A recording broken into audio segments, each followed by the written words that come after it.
Louvado seja o nosso Deus. Tomai os vossos assentos.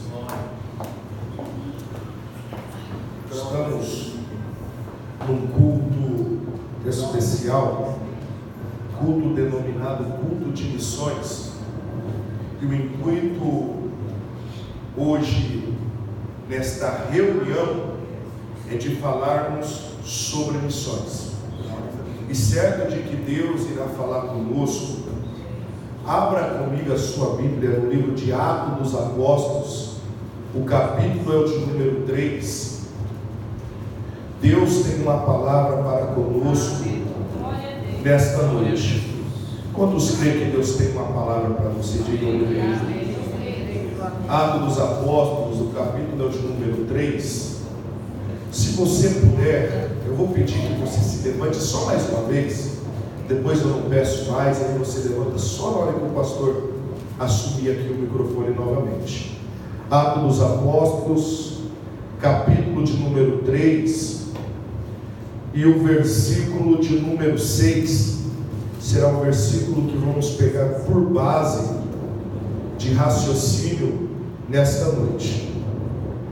Louvado seja Deus pela vida do evangelista João Henrique, que está incumbido nesse trabalho. Que Deus te abençoe, que Deus te use todos os dias, te dê estratégia, porque isso não é fácil, né?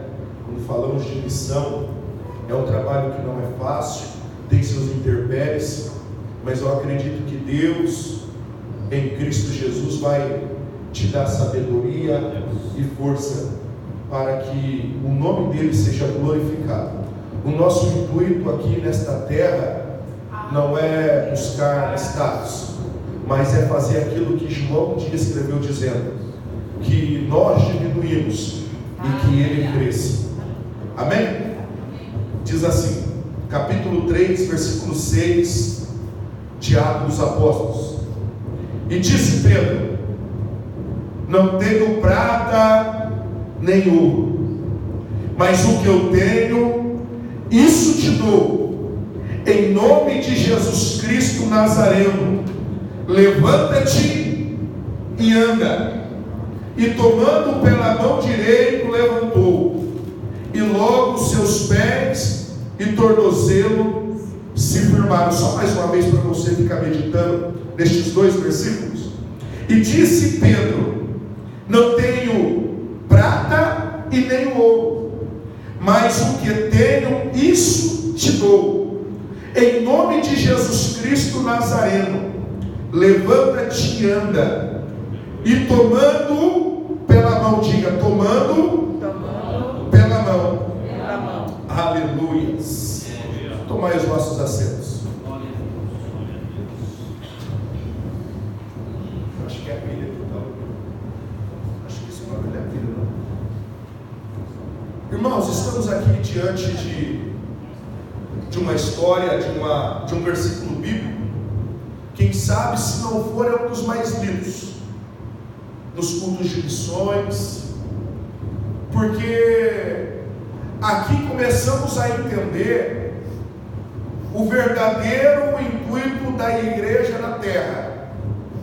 Para que entendamos um pouquinho mais, é necessário que voltemos um pouquinho na Bíblia. Quando Jesus, ainda na sua última noite terrena, ele está sentado com os discípulos em uma mesa, e ali ele está ceando com os seus discípulos. E a Bíblia diz que após eles cantarem hinos a Deus, comer do pão e beber do vinho, Jesus se levanta com os 12 discípulos da mesa e vão até um lugar chamado Getsêmani, ou Monte das Oliveiras. E a Bíblia diz que ali Jesus ele vai orar. Ele pega um dos 3 mais chegados dele, conhecidos de todo nós, Pedro, Tiago e João, entra no monte, ora a Deus, e a Bíblia diz que em um certo ponto da oração, Jesus ele Tiago e João, e a Bíblia diz que ele os encontra dormindo. A Bíblia diz que ele acorda os três e volta a orar. Jesus ele vai fazer isso por 3 vezes. E uma das vezes, Jesus ele vai voltar e vai dizer: orai e vigiai, porque o espírito está pronto, mas a carne é fraca. Jesus então volta a orar novamente, e chegado um certo ponto da madrugada, ele retorna e fala para os seus discípulos: levantai-vos, vamos, eis que se aproxima o traidor. Note que dentro do texto, questão de segundos, Judas chega, lhe dá um beijo. Mas antes de Judas chegar e lhe dar um beijo, Jesus, no meio da sua oração, ele vai interromper a sua oração e vai dizer: Pai, todas as coisas te são possíveis, afaste de mim esse cálice, porém não seja a minha vontade, pois sim a sua. Jesus entendeu o significado de missão, porque às vezes fazer missão não é aquilo que queremos, pois sim executar aquilo que fomos chamados para fazer.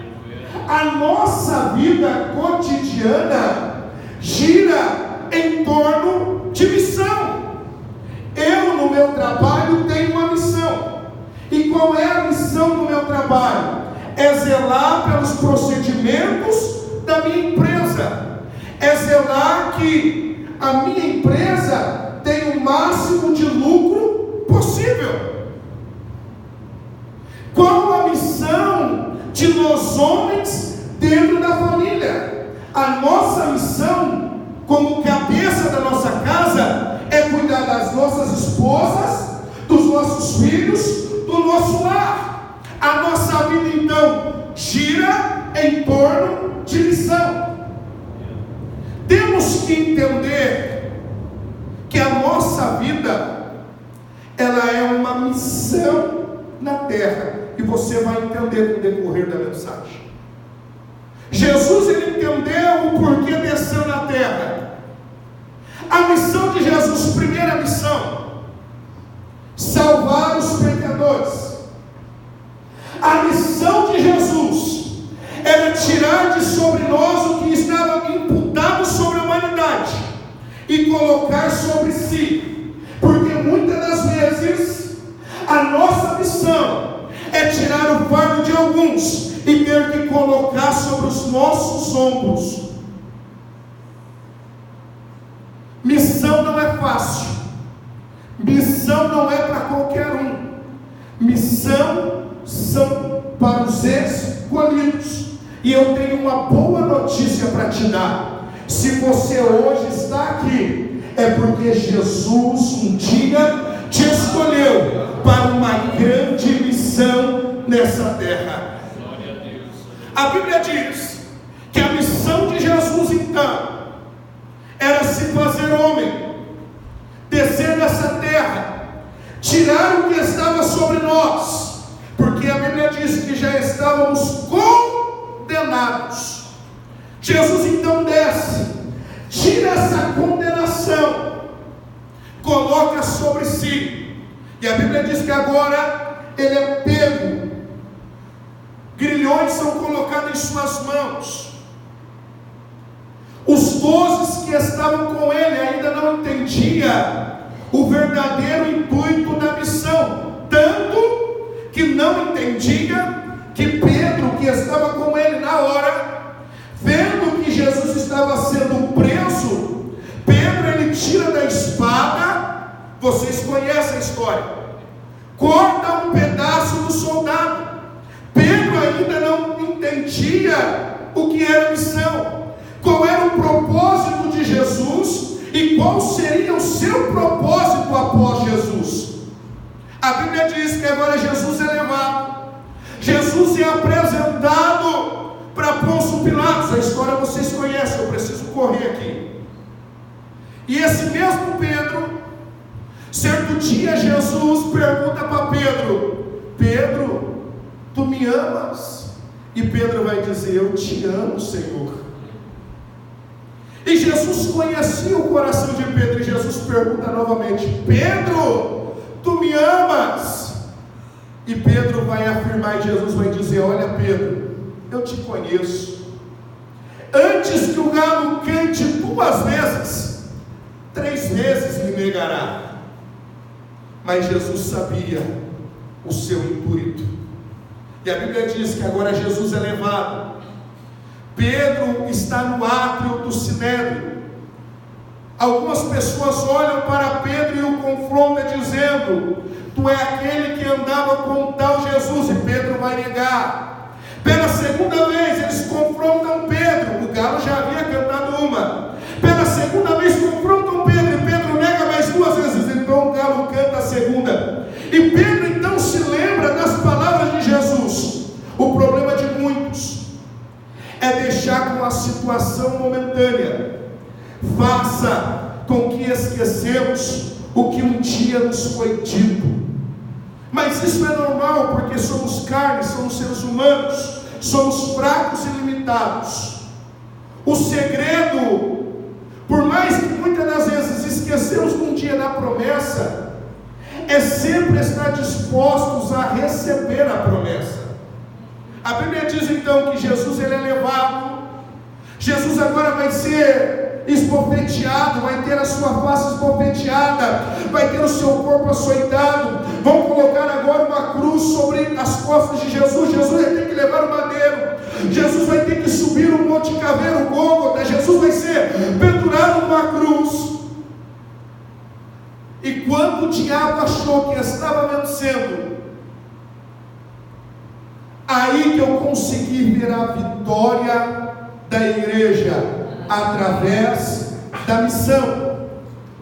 A igreja cresceu através da missão, porque um homem se dispôs a fazer missão por pessoas que não eram dignas, que não eram merecedores. Por isso a palavra graça, favor e merecido. Não merecíamos, mas o favor foi feito. A Bíblia diz que então Jesus ele é pendurado.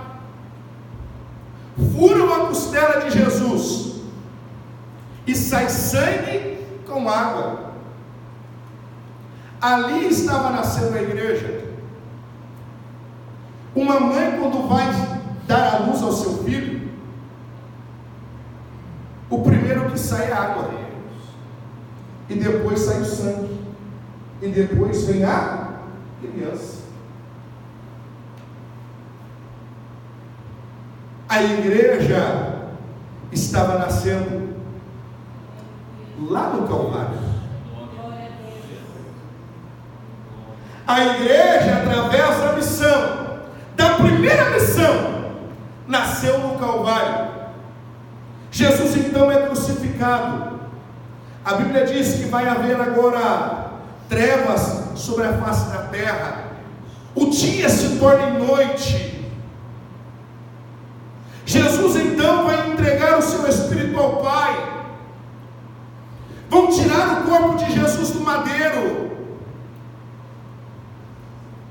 A Bíblia diz que ao terceiro dia, uma certa mulher, ela coloca em seu coração de ir até onde haviam colocado o corpo de Jesus. E a Bíblia diz que quando ela vai chegando, ela vê a pedra que estava lacrando o sepulcro removida. Ela nem entra, ela volta para trás, falando que haviam roubado o corpo, que haviam levado.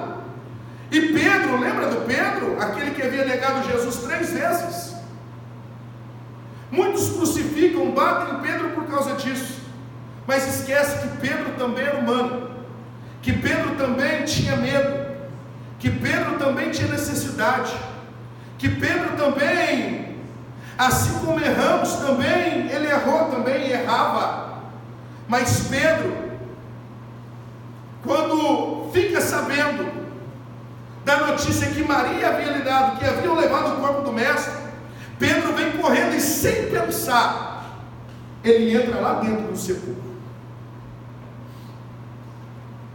E quando ele entra, ele vê os lençóis que estavam envoltos do corpo de Jesus, todos num canto, e o lenço que estava sobre a face de Jesus, dobrada aonde a cabeça de Jesus estava.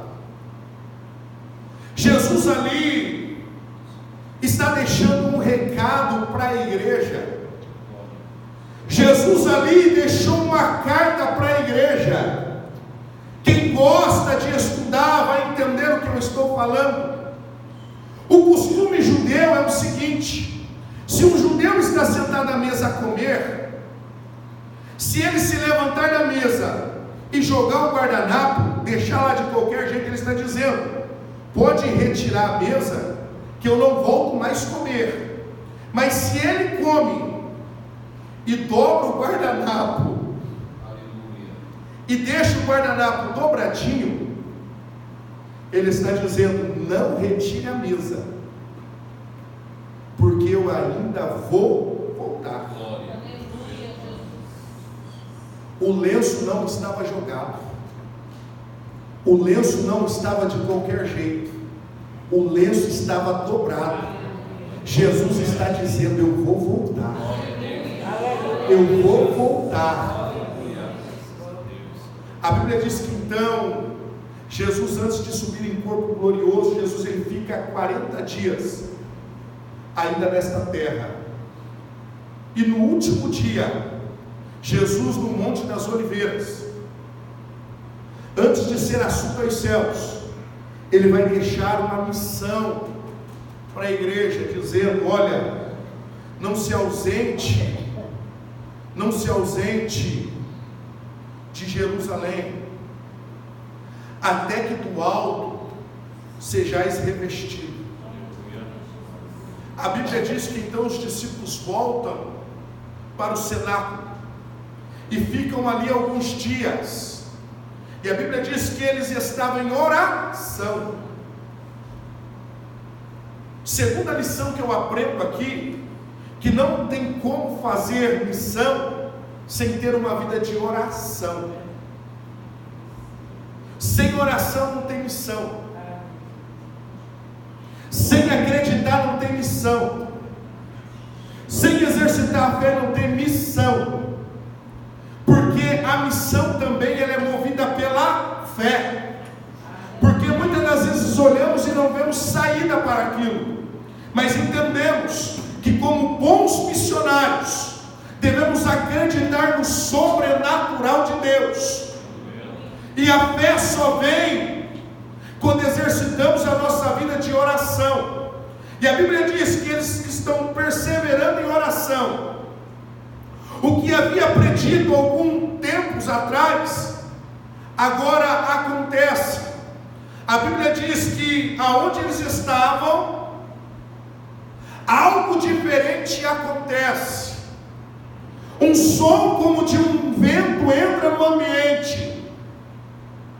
Línguas repartidas como de fogo começam a descer sobre cada um do que ali estava. E eles então agora são cheios de algo que vai transformá-los, que vai alavancá-los para uma outra dimensão, para um outro patamar. E a Bíblia diz que então eles começam a falar em línguas diferentes. Lembra de Pedro, o que havia negado Jesus? Pedro está ali. Mesmo negado Jesus uma vez, ele não desistiu.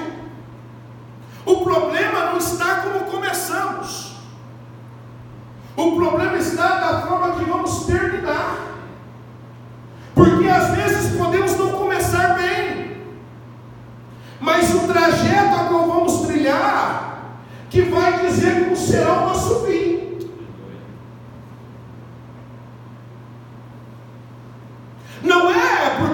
vezes começamos ruim, que vamos terminar ruim. Podemos começar ruim, podemos caminhar um certo tempo ruim, mas isso não significa que vamos terminar ruim. Pedro não começou bem. Pedro começou a caminhar não muito bem, mas agora eu consigo entender e enxergar como será o fim. E a Bíblia diz que agora Pedro, ele entende o que é missão e o porquê que ele foi chamado e está ali.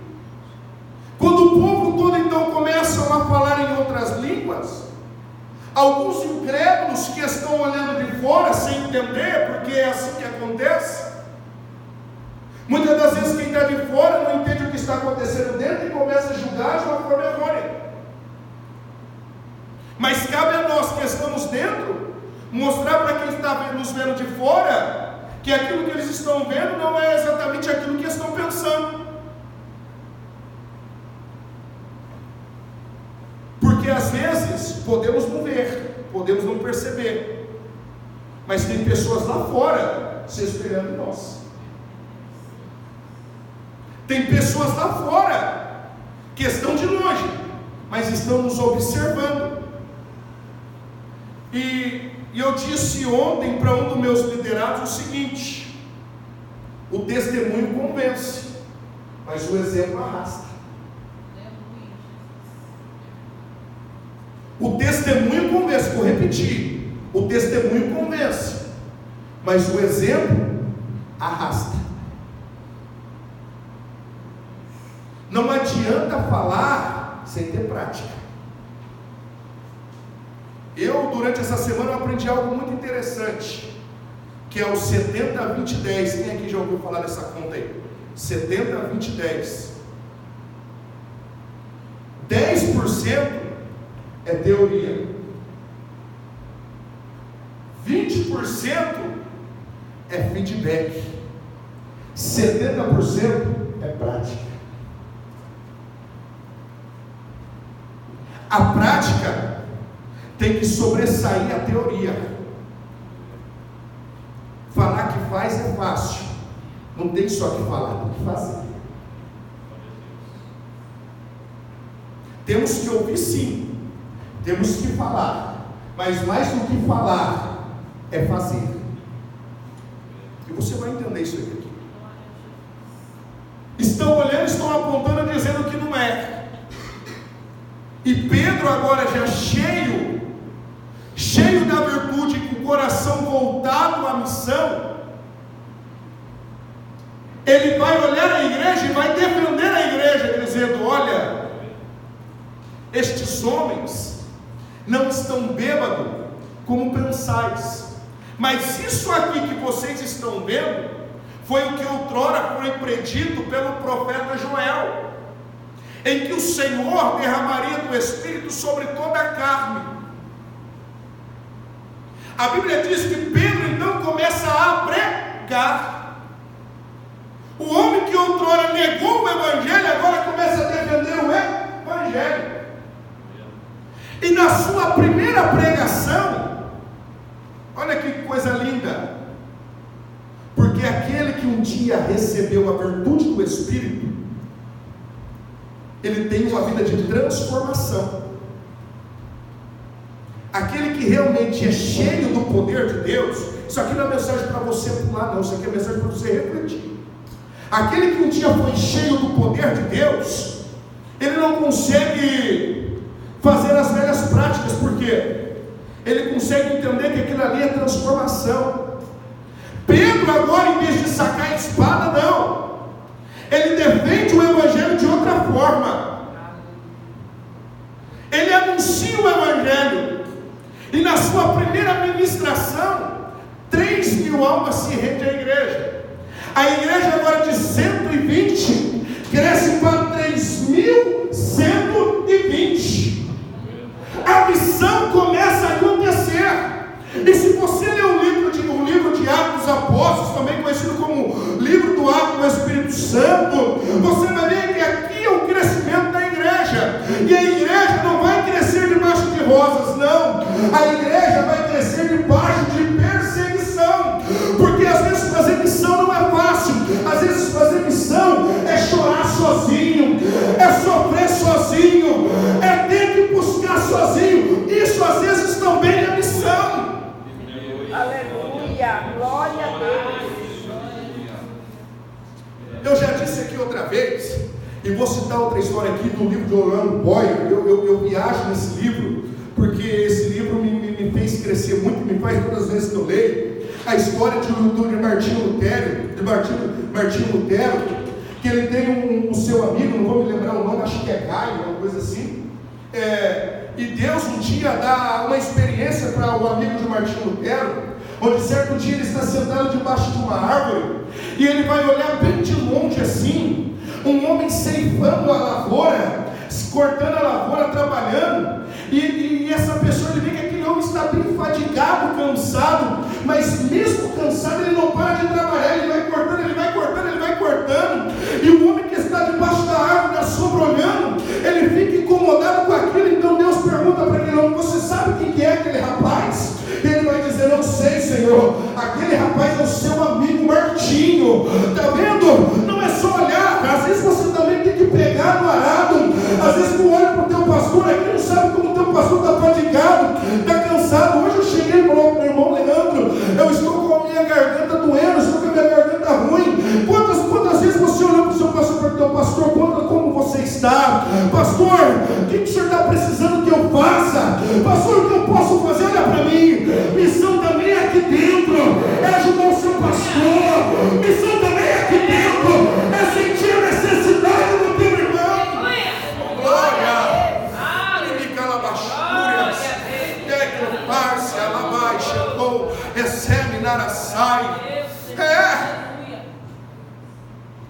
A missão também é dentro de casa. Aleluia. Temos que aprender a ter um olhar clínico para quem está do nosso lado. E quando eu li essa história, eu chorei.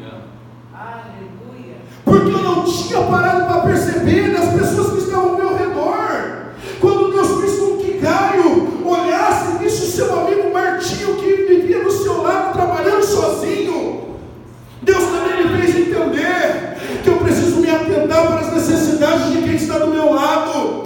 A Bíblia diz: comuniquem os santos as vossas necessidades. Se não ajudarmos os nossos irmãos, quem que vamos ajudar? Olha para cá.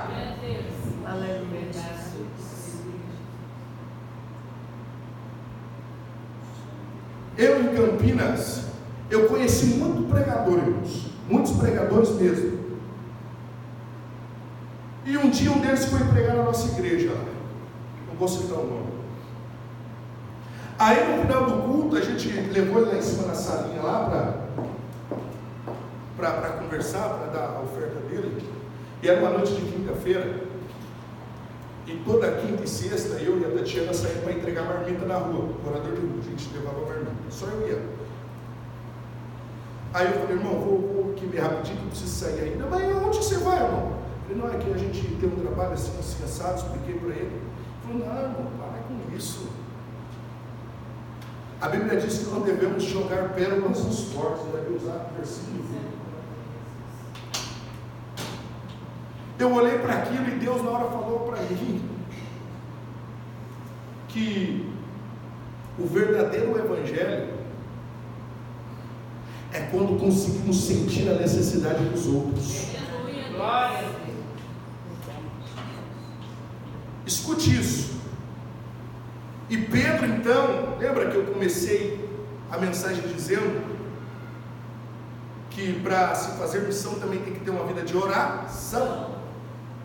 A Bíblia diz que Pedro então tinha um costume rotineiro de oração. A Bíblia diz que todos os dias Pedro subia a orar. Ele e João.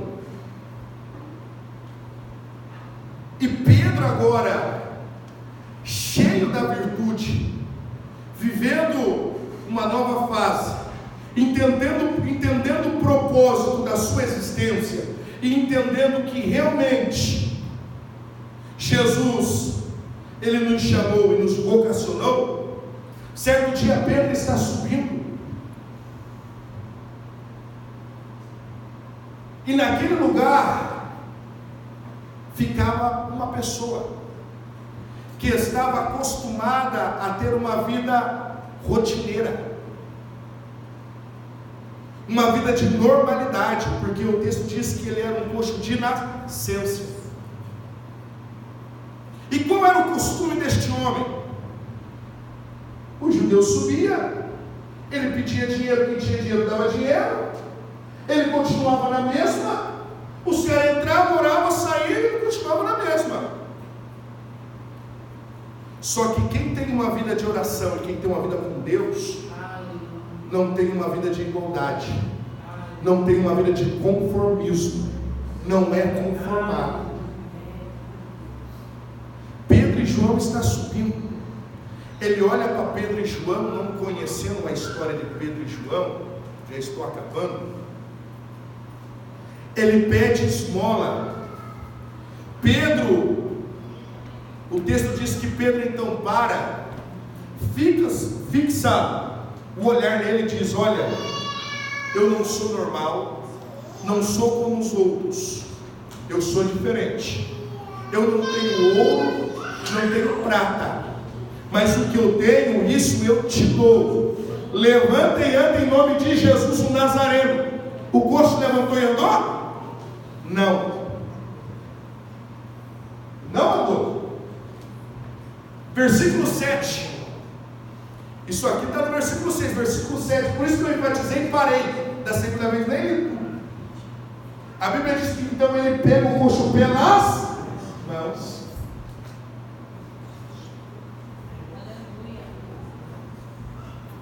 Temos que entender isso.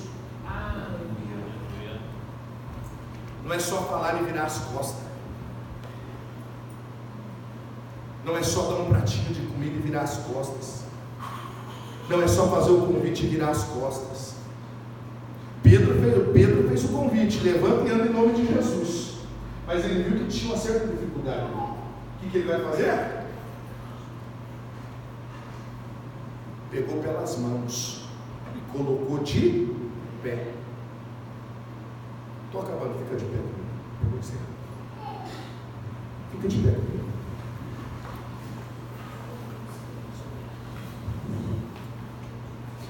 Eu fiz todo esse rodeio, dei toda esta volta.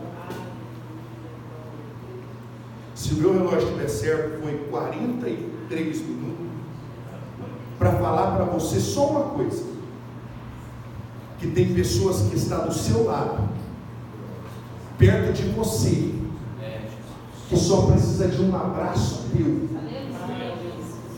só precisa de uma palavra sua para voltar para o caminho de Jesus. E às vezes estamos tão preocupados com tantas outras coisas que não percebemos que tem pessoas que estão caídas do nosso lado, que é só estendermos a mão que esta pessoa vai ficar de pé, que não percebemos. Se isso não for ferir o seu ego, pegue na mão do seu irmão.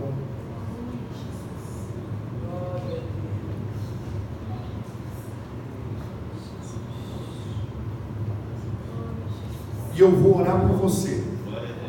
Eu vou orar por você. E você não vai orar por você. Você vai orar por essa pessoa que está do teu lado. A Bíblia diz que Jó, ele foi abençoado. Deus virou o cativeiro de Jó enquanto Jó orava pelos seus amigos. Temos que entender que às vezes é melhor dar do que receber. Fecha seu olho agora. Deus, é no nome do seu Filho Jesus Cristo que estamos aqui. Estamos, ó Senhor, num culto de missão. O clima hoje, Senhor, é clima de missão. E queremos sair daqui hoje, Senhor, com essa chama acesa dentro de nós, ó Pai. Deus, aquilo que saiu de Moisés, ó Senhor, e desceu sobre 70 pessoas. Eu quero que isso aconteça nessa noite em nosso meio, Pai. Que esse espírito de missão, ó Deus, que essa vontade, ó Pai, de salvar almas, de ganhar almas, ó Deus, a se aposte do nosso ser, ó Pai. E que possamos, ó Deus, ter o discernimento para entender, ó Senhor, a necessidade do nosso próximo. Urabachel e Calabai, Shekel e Sebre, Nara Sébria, Cando Rebe, Nara Sai, e me comandar Shuri Canta, em nome de Jesus Cristo, ó Deus. Que a partir de hoje, ó Pai, venhamos entender, ó Senhor, e sentir as necessidades da tua obra, Deus. Deus, que a cada dia venhamos estar capacitados e cheios do teu Espírito Santo, ó Deus, e que esse Espírito, ó Pai, a cada dia nos projete, ó Deus, para a obra missionária, e que esta obra missionária, Senhor, a cada dia venha crescer, ó Pai, sobre esta terra, que a cada dia o Senhor venha levantar ceifeiros, ó Pai, ganhadores de almas para o teu reino. Deus, eu peço, Senhor, eu peço vigor, ó Pai, sobre a vida do nosso pastor. Eu peço, Senhor, vigor sobre a vida da nossa pastora, que o pastor Eli, a pastora Eliette, a sua família, Deus, venha, Senhor, estar debaixo das tuas mãos poderosas, ó Pai. Ó Deus, em nome de Jesus, ó Pai. Quantas, ó Senhor, quantas reivindicações os teus servos renunciaram, ó Pai. Ó Deus, porque essa obra, Senhor, esta chama tem queimado, tem ardido dentro do seu ser, ó Pai. Deus, tem estratégia, Senhor, aos teus filhos, dê sabedoria aos teus servos, ó Pai. E quando eles estiverem cansados, ó Deus, que o Senhor sempre venha pôr do lado deles um muro e um arão, para que as suas mãos permaneçam levantadas, para abençoar o seu povo, ó Deus, para abençoar a tua igreja, e que essa igreja, nesta noite, ó Pai, venha receber, ó Deus, o poder do Espírito Santo, em nome de Jesus. Amém.